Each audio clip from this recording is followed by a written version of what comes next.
महाराज जी, जैसे हम लोग यात्राओं में जाते हैं तो बहुत सारी महिलाएं जो आती है हमारे पास, उनके पास सबके पास एक ही प्रश्न होता है कि हम इतनी मुश्किल से यहाँ तक पहुंचे और उन्हें फिर वो मासिक धर्म वगैरह हो जाता है। तो उस अवस्था में वो लोग क्या करें कि वो दर्शन करें या ना करें? दर्शन करने का सौभाग्य तो नहीं छोड़ना चाहिए, क्योंकि मासिक धर्म एक शरीर की प्रक्रिया है जो प्रत्येक माताओं बहनों के शरीर में स्वाभाविक आती है, महीने में एक बार आती है। अब वो अचानक ऐसी स्थिति आ गई है और बार बार आना जाना हो नहीं सकता, तो हमें लगता है कि स्नान करके और भगवत प्रसादी चंदन जल आदि छिड़क करके भगवत दर्शन कर लेना चाहिए दूर से। ना कोई सेवा सामग्री देनी चाहिए और ना वहाँ स्पर्श करना चाहिए, दूर से दर्शन तो कर ही लेना चाहिए।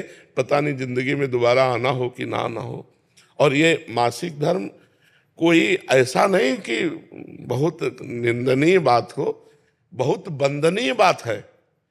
माताओं ने देवराज इंद्र की ब्रह्म हत्या को अपने ऊपर लिया है। ये अपराधी नहीं है कि मासिक धर्म निंदनीय, ऐसे ऐसे नहीं है। इसका रहस्य समझिए। जो माताओं में मासिक धर्म होता है, देवराज इंद्र त्रिभुवन पति है और उनके द्वारा ब्रह्म हत्या बनी वृत्तासुर के मारने की, तो उस ब्रह्म हत्या को ब्रह्म ऋषियों ने विभाजित किया।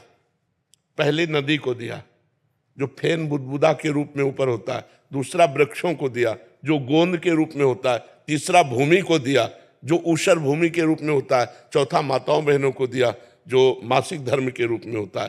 तो ये इनकी वंदना है कि इन्होंने त्रिभुवन पति ब्रह्म ऋषियों की हत्या को इन्होंने अपने ऊपर लिया है। इन्होंने थोड़ा अपराध किया है, अब उससे लाभ से वंचित कर दिया जाए इनको, तो ऐसा नहीं, ऐसा नहीं। वो स्नान आदि करके पवित्र होकर यदि दर्शन कर ले तो सौभाग्य, क्योंकि बार बार तो जाना नहीं है।